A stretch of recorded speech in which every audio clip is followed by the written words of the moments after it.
오늘 성년주의를 맞아서 하나님 앞에 예배하는 우리 모두에게 하나님의 크신 은혜가 함께 하시기를 소망합니다. 한 해 동안 주신 은혜, 또 새해에 이따 송구영신 예배일 때도 우리 그런 마음으로 예배하겠지만 새해를 기대하는 마음으로 하나님 앞에 예배하고 말씀 듣는 시간 되기를 축복합니다.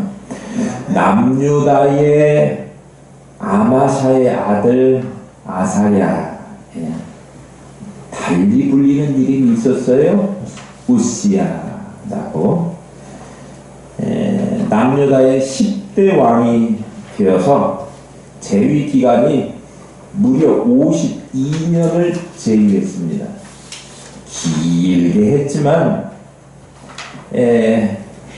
스가랴 선지자가 살아있는 동안에는 이 우시야 아사랴 왕에게 조언을 하고 하나님의 말씀대로 살도록 인도했기 때문에 잘 살았는데, 그가 죽은 이후에, 스가랴 선지자가 죽은 이후에, 스가랴 선지자입니다. 혼동하지 말아야 될 이유가, 북이스라엘에 이제 왕이 등극하는데 그의 이름도 스가랴 왕이 등극하거든요. 지금 제가 말씀드리는 것은 이름은 같지만 다른 사람, 스가랴 선지자의 영향을 받아서 남유다의 우시야 왕이 살아있는 동안, 그의 선지자 살아있는 동안에는 말씀을 따라서 잘 살다가 그가 죽은 이후에 방심을 했는지 교만해졌는지 그래가지고 하나님 말씀대로 순종하지 않았고 교만해져서 자기가 막 성전에 분향을 하겠다 막 그렇게 나섰잖아요. 왕이라고 자기가 분향할 수는 없어요. 아론의 자손인 제사장이 분향하는 거지, 왕이라고 모든 것을 다 할 수 있는 것 아니죠. 그래서 결국은 천연이라고 여겨지는 나병이 걸려서 어디? 별궁에. 원래 나병에 걸리면 이스라엘 백성들은 성 밖으로, 진 밖으로 쫓겨나야 되는 거거든요. 근데 왕인데 진영 밖으로 쫓아낼 수는 없고 어디에? 별궁에서. 별궁에 갇혀가지고 그 밖으로는 못 나오게 그냥 주는 밥만 먹고 52년 산 거예요. 그리고 정치를 누군가 해야 되지 않겠습니까? 그러니까 그의 아들 요담이 정치를, 왕궁을 관리하고 백성들을 다스리는 그런 상황이 전개돼 왔습니다. 이제 한편 북이스라엘은 남유다의 이 아사랴 우시야가 나병에 걸려서 있었더라도 하여튼 그의 즉위 연대를 계산해서 38년 되던 때에 북이스라엘은 여로보암 2세가 죽고, 그리고 그의 아들, 제가 아까 말했죠, 북이스라엘 왕 스가랴가 등극을 하게 됩니다. 이 스가랴는요 정말 아버지를 잘 만난 왕이었어요. 왜냐 그러면 이 여로보암 2세가 북이스라엘 역사상 아마 최고의 전성기를 누리지 않았을까 싶을 만큼 다메섹을 공격해가지고 다메섹을 차지하고, 다메섹의 그 저쪽 위쪽 경계인 하맛 어귀까지 영토를 회복하고, 남쪽으로는 유다 바로 위에 갈릴리, 아니 사해죠. 사해를 일컬어서 뭐라고 이야기했느냐 그러면 뭐라고 그랬죠? 지난번에 우리 본문에 기록되어 있었는데 14장 25절에 보니까 아라바 바다. 거기까지 영토를 회복했어요. 그리고 다른 말씀들을 찾아보니까 그 시대에 정말 부강해가지고 궁궐을 상하로 지었어요.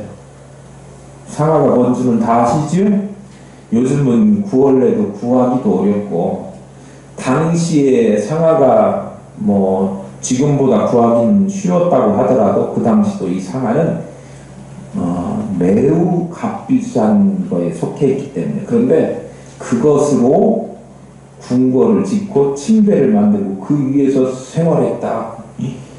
대단한 부귀 영화를 누리던, 그래서 성경에도 뭐라고 기록하고 있느냐 그러면 다윗, 그 통일한국 시대의 최고의 전성기를 누렸던 다윗만큼, 거기에 견줄 만큼 그렇게 부유한 시대를 살았다. 그래서 다윗이 그 악동들이 연주하는 음악을 들으면서 뭐 이렇게 했던 것처럼 자기도 뒤에 뭐 악사들 BGM, 백그라운드 뮤직 틀어놓고 어린 송아지 잡아가지고 스테이크 구워서 먹고 하는 그런 묘사가 성경에 제가 소개해드린 바가 있습니다. 그 아버지 이어서 왕이 되었으니 이 스가랴 왕은, 북이스라엘의 왕은 얼마나 좋았겠습니까? 그런데 불과 6개월짜리 왕이었어요. 1년도 못 채우고 6개월짜리 왕. 왜 그렇게 됐느냐 그러면 역대 왕들처럼 하나님 보시기에, 여호와 보시기에 악을 행해서, 그 악한 일이 뭐였느냐 그러면, 하나님 눈밖에 난 일이 뭐였느냐 그러면 여로보암의 죄를 계속해서 탑습해서 그대로 따라했다고 하는 것입니다. 8절 9절 한번 보겠습니다. 유다 왕 아사랴의 제 38년에 여로보암의 아들 스가랴가 사마리아에서 6달 동안 이스라엘을 다스리며 그의 조상들의 행위대로 여호와 보시기에 악을 행하여 이스라엘로 범죄하게 한 느밧의 아들 여로보암의 죄에서 떠나지 아니한지라. 제가 이 내용을 다시 설명드리지 않을 만큼 이게 반복적으로 북이스라엘 왕에서 되어 왔던 일이지요. 이스라엘의 왕, 북이스라엘의 14대 왕으로 등극한 스가랴가 불과 6개월 만에 허무하게 죽임을 당한 그 원인, 근거가 뭐냐? 처음 북이스라엘을 건국했던, 북이스라엘의 시작을 가져왔던 여로보암 1세가 자기 정권 유지를 위해서 북이스라엘 백성들이 남유다에 가지 않도록 베델과 단에다가 송아지 만들어가지고 거기 절하게 하는 그런 일을 시작했더니, 지금 14대 스가랴, 여로보암 2세 말고 그 다음에 스가랴가 등극해서 왕이 되었는데 그때까지도 계속해서 그 일을 답습하게 되었다고 하는 사실입니다. 조상 대대로 물려 내려온 어떤 일들을 행한다고 하는 것을 전통이라고 하지요. 그래서 전통을 지키는 것은 좋은 것이다. 그런 이야기, 그런 생각들을 우리 모두가 다 가지고 있습니다. 그래서 한동안 우리 광고 카피 중에 우리 것은 좋은 것이요, 뭐 이런 전라도 사투리로 나오는 그런 카피가 있었는데요. 그래서 그런지 몰라도 전통은 무조건 좋은 것이다 라고 하는 어떤 관념이 사람들 머리에 남아 있는지도 모릅니다. 그러나 조상 대대로 쭉 해오던 일이라고 해서 그것이 반드시 꼭 좋은 일은 아니다 라고 하는 사실을 우리가 기억해야 합니다. 전통 중에는 우리가 반드시 물려줘야 되는 좋은 것도 있지만, 그렇지 말고 반드시 끊어내야 되는 그런 악습도 있다라고 하는 사실입니다. 예를 들면 우리나라에 효도하는 전통이 있지 않습니까? 부모를 자녀들이 잘 공양하고 편안하게 하는 것, 이게 얼마나 좋은 것입니까? 그런데 그런 것들은 계속해서 물려받아야 되는 거죠. 같은 맥락이긴 하지만 버려야 될 것이 있습니다. 부모를 잘 공경한다고 하면서 돌아가신 후에 제사하는 것 있잖아요. 그런데 제사는요, 우리 성경에 보니까 우상 숭배에 가름하는 일이에요. 살아있는 분에게 절하는 거야 아무 문제가 되지 않지만, 죽어서 알지도 못하고 인식도 못하는 그런 행위는 그 우상 깎아놓고 거기에다 절하는 거고 다르지 않다, 그런 이야기예요. 그렇기 때문에 그것이 전통과 조상이 물려준 관습이라고 할지라도 그런 것들은 성경에 비추어서 올바르지 않은 것이기 때문에 반드시 우리가 근절 잘라내야 된다라고 하는 거예요. 과감히 버리지 않으면 안 되는 것 중에 하나이지요. 그런 의미에서 우리 교회들도요, 교회들도 2023년을 보내고 2024년부터 좀 새로워졌으면 하는데요. 우리 교회를 비롯해서 한국 교회가 좀 변화되어야 될 것이, 지금까지 해오던 것이 전통이라고 하는, 역사적으로 그렇게 해왔다는, 관례로 그렇게 해왔다는 것들을 끊어내야 되는 것들이 있다 그런 이야기예요. 우리 교회가 올해 임직식을 참 은혜롭게 했습니다. 정말 작은 임직식이었어요. 그런데 그 임직 예식하는 우리 모두의 마음가짐이나 또 그 드려지는 예배나 이런 것들은 목사님들이 이구동성으로 자기가 참여해본 임직식 중에 최고로 아름다운 은혜로운 임직식이었다 그렇게 얘기합니다. 그런데 그 임직식 자체만 가지고 아름답다 그렇게 이야기할 수도 있지만 그 이전에 우리 교회가 전통적으로 해오던 직분을 맡으면 직분 맡았기 때문에 얼마큼씩 이거 행사 비용 치료는 내야 되고 세금처럼 이렇게 하는 일들을 한국 교회가 그렇게 해왔지 않습니까?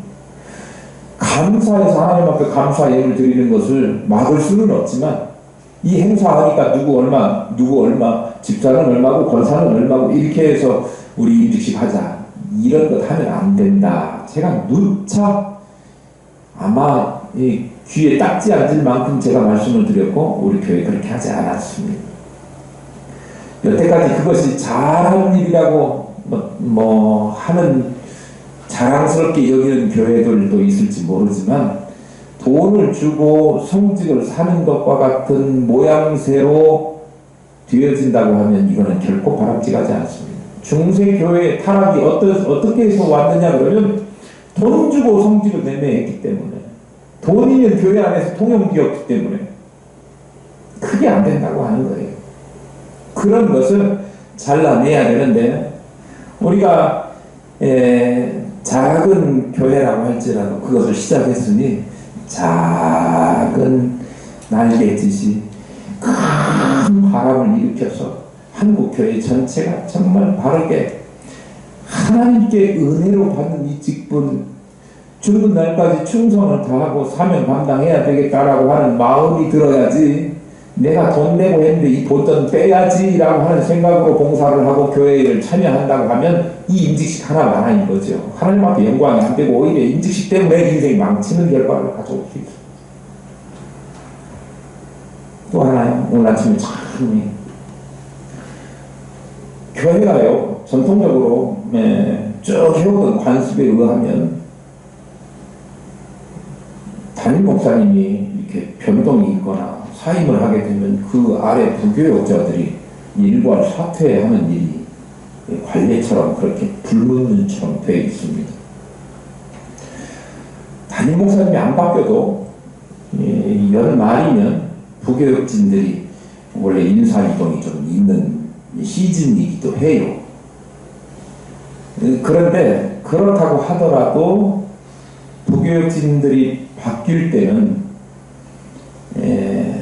어디 일반 회사들도 직장을 그만두게 한다든지 그럴 때 보통은 한 2달, 3달 전에 미리 암시를 주고 우리가 형편이 그러니 다른 직장을 좀 구해보세요 이렇게 언지를 주고 그렇게 사임을 하게 합니다. 이 교회가 오늘 교회 앞에 사임 인사를 하는데 어제 통보해가지고 내일까지만 하고 그만둬 이런 식으로 통보를 하는 것이 다 그런 건 아닐 거예요. 그런데 제가 알고 있는 경우에 많은 교회가 그렇게 하고 있어요.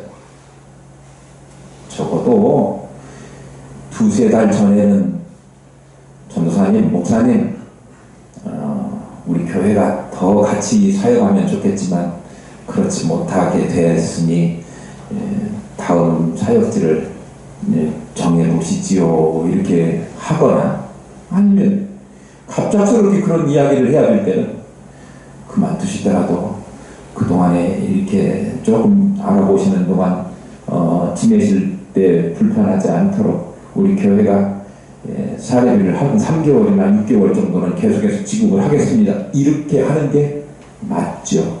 그게 인간적으로도 맞는 거고, 하나님이 보실 때도 그 교회를 아름답다, 잘했다, 이렇게 이야기하실 것 같아요. 왜냐하면 목회는 그 생활인이잖아요. 성직자이면서 자연인으로 같이 살아야 되는 사람들이에요. 자녀도 길러야 되고 월세도 내야 되고 전기요금도 내야 되는 사람들이에요.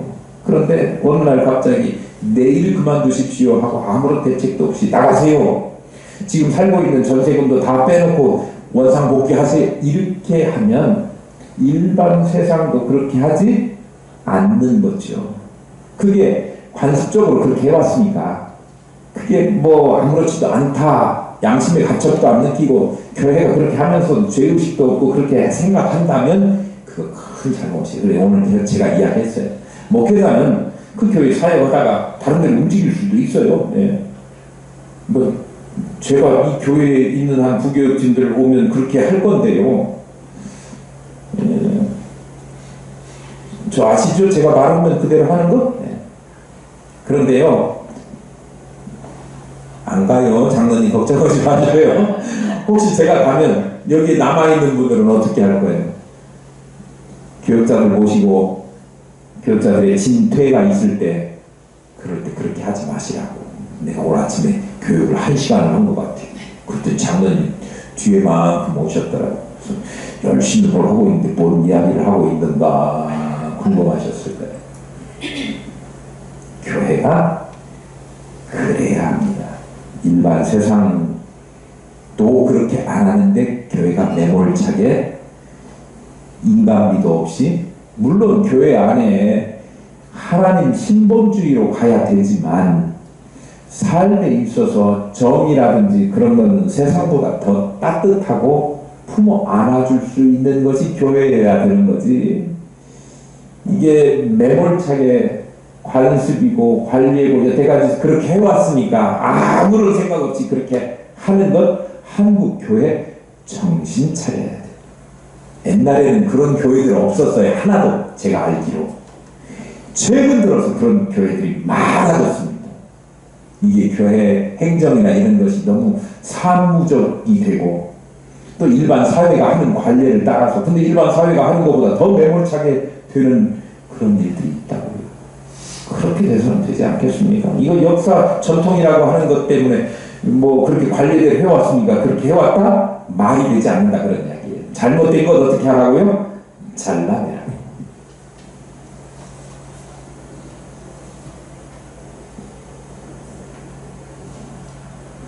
하나님 말씀에 비추어서 그 전통이나 관습이 잘못된 것이면 과감히 버려야 되는데 그것 버리지 못했기 때문에 오늘 14대 왕 스가랴가 6개월짜리 단명한 왕, 그것도 아버지는 그렇게 또 영토를 회복하는 그런 위대한 왕으로 그렇게 만들어 놨어도,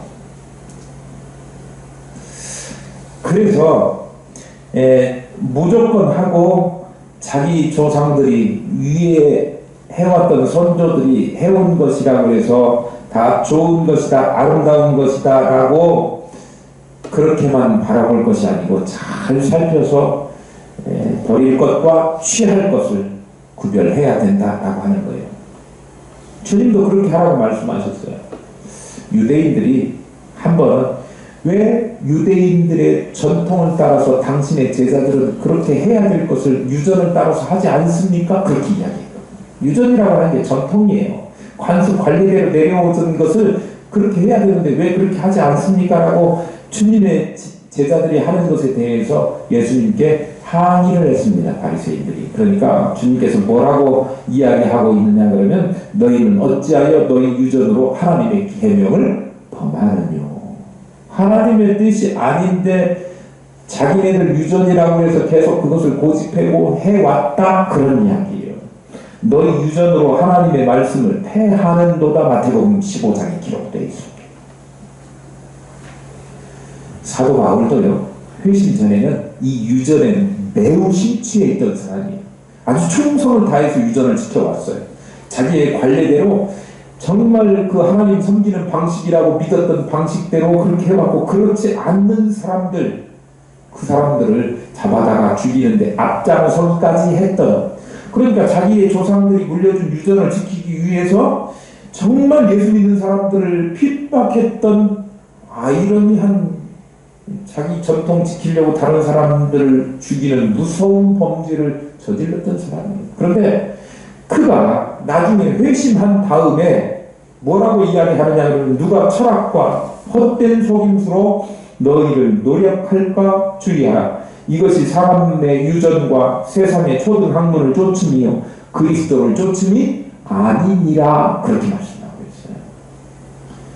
유전을 따라 행하는 것이 세상을 따라가는 거지 주님 따라가는 게 아니라고 하는 거예요. 그러면 그것 바꿔야 된다.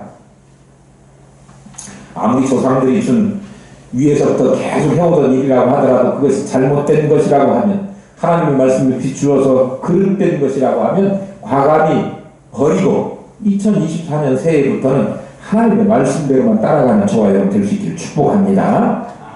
그것이 누가 사는 길이에요? 오늘 스가랴가 사는 길이었고, 우리 자신이 사는 길이고, 우리 자손들이 사는 길이다. 그런데 스가랴는 그렇게 살지 못했어요. 10절부터 12절 말씀 보겠습니다.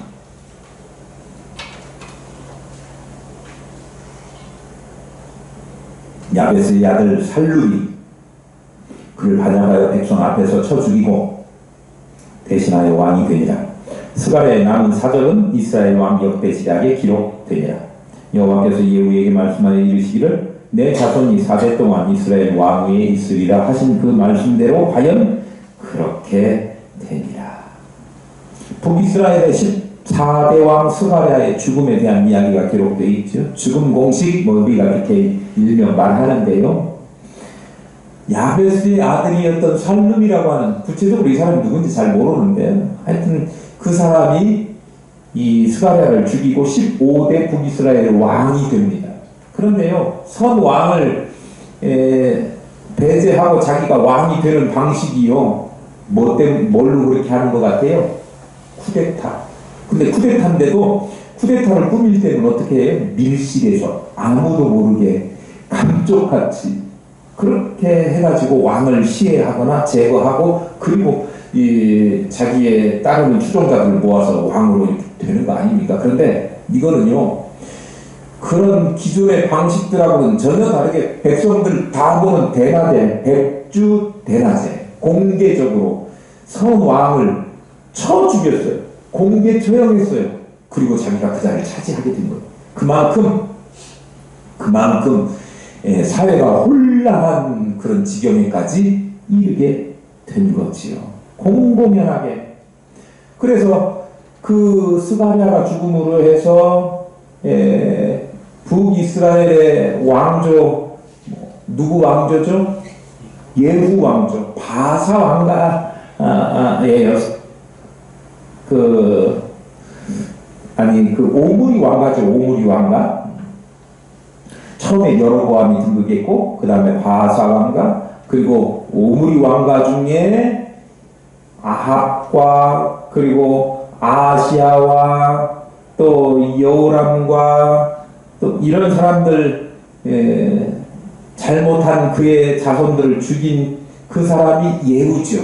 그래서 예후가 다른 왕가를 세워요. 그래서 예후로부터 그의 아들들 해가지고 5명이 이스라엘 왕 노릇을 하지 않습니까?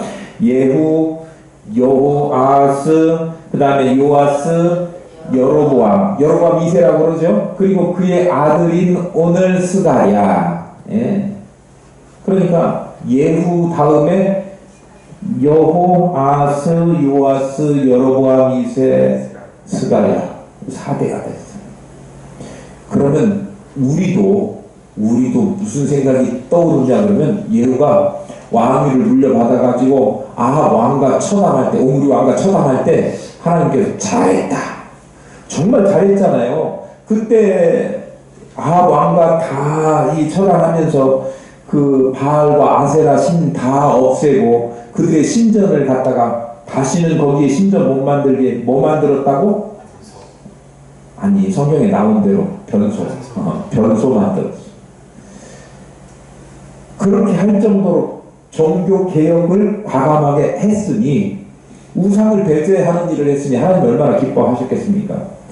그래서 잘했다라고 인정한 부분이 있는데, 여전히 자기 자신에 대한 개혁, 뭐예요? 앞에 선주들이 해왔던 거, 여로보암의 죄에서 떠나지 못했던 일을 계속 범했다, 그런 말씀이죠. 그래서 하나님께서 너에게 상을 주기는 하는데 4대까지만 왕조가 유지되게 하시겠다, 미리 이야기를 하셨어요. 그리고 오늘 본문에 보니까 이게 스가랴가 너무 이게 천방지축으로 왕노릇을 해서 처단을 당했는지 어쩐지 뭐 그 기록은 없으니까 잘 모르지만 6개월 만에 죽게 된 것은 딱 무슨 이야기냐 그러면 예후에게 하나님께서 미리 예고하셨던 그런 일이었다 그래요. 그 이야기가 어디에 기록되어 있냐 그러면 10장 30절에 기록되어 있습니다. 한번 다시 가볼게요.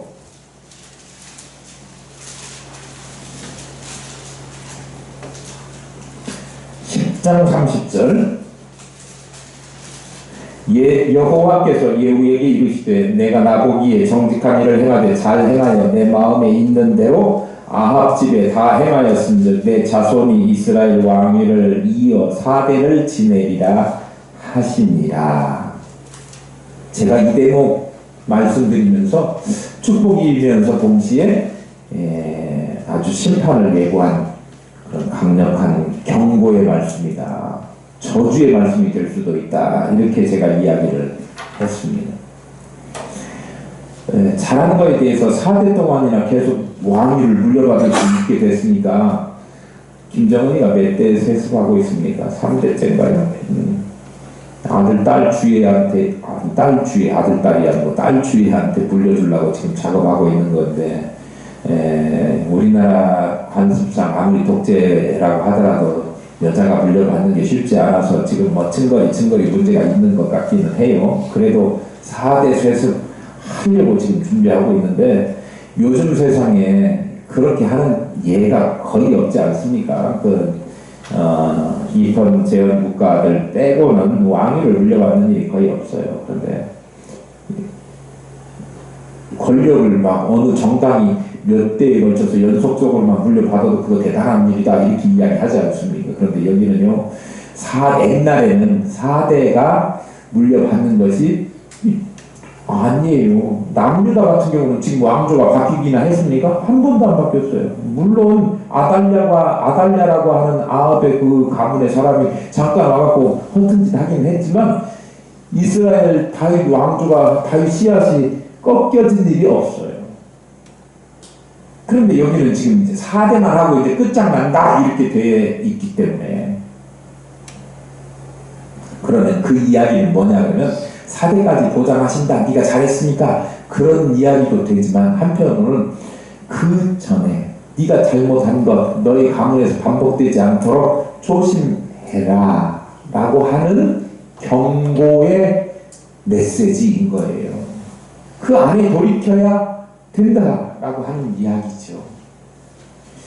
하나님의 경고, 심판의 경고를 들으면 그거에 대해서 빨리 돌이켜야 돼. 더군다나 지금 오늘 본문의 말씀에 보면 이 당사자인 스가랴는 자신이 4대가 되지 않았습니까? 내 때에 와서 끝날 수도 있겠구나라고 하는 경각심을 가졌어야 되는 거죠. 그런데 여전히 그걸 못 버리고 계속해서 여로보암의 길로 행하다가 결국 6개월 만에 그 사단이 나고 만 거예요.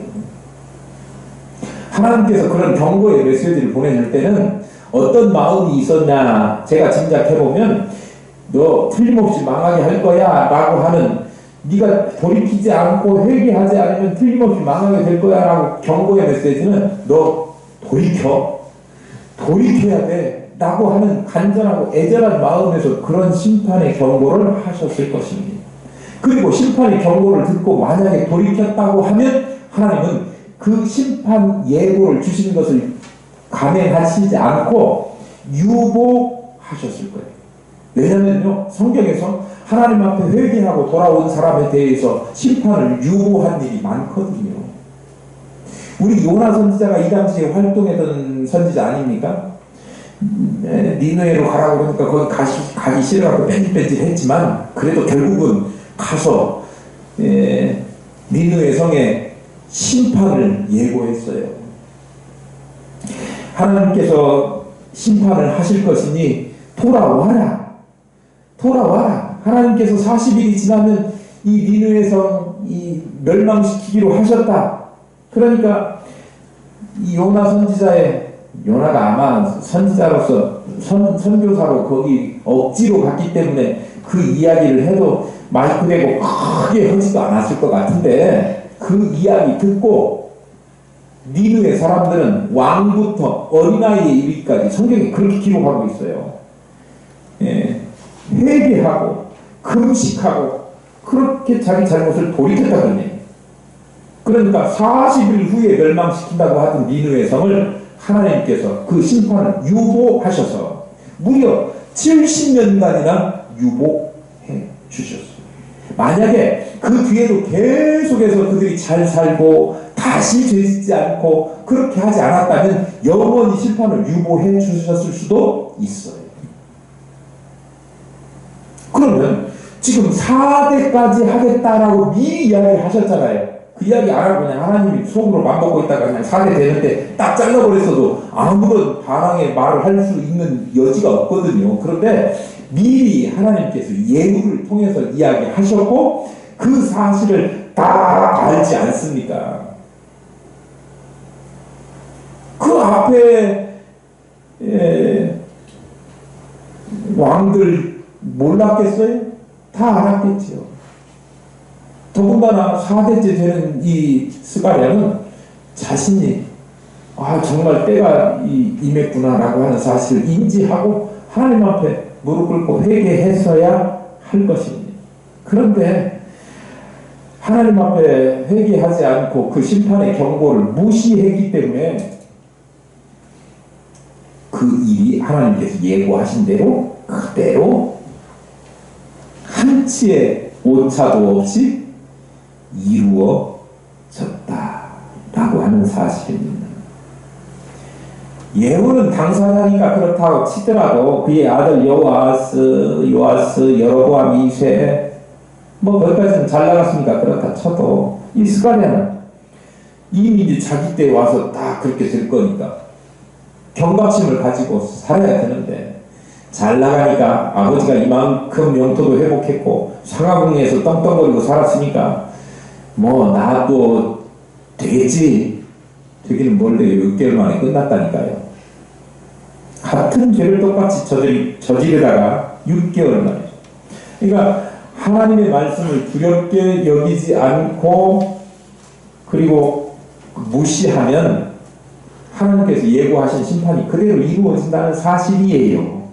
하나님의 말씀, 경고의 말씀을 두렵게 알고 지키는 자에게는 그 심판이 유보되거나 취소될 수 있지만, 그렇지 않으면 회개하지 않고 여전히 죄 가운데 머물고 같은 죄를 반복해서 하다 보면 하나님의 심판에 예고된 경고대로 한치의 오차도 없이 그대로 이루어진다. 우리는 그러니 하나님의 심판에 예고된 경고를 함부로 듣지 말고 무시하지 말고 반드시 명심해야 한다라고 하는 사실입니다. 우리 인생들에게 회개하지 않으면 뭐가 있을 거라고 경고하셨습니까?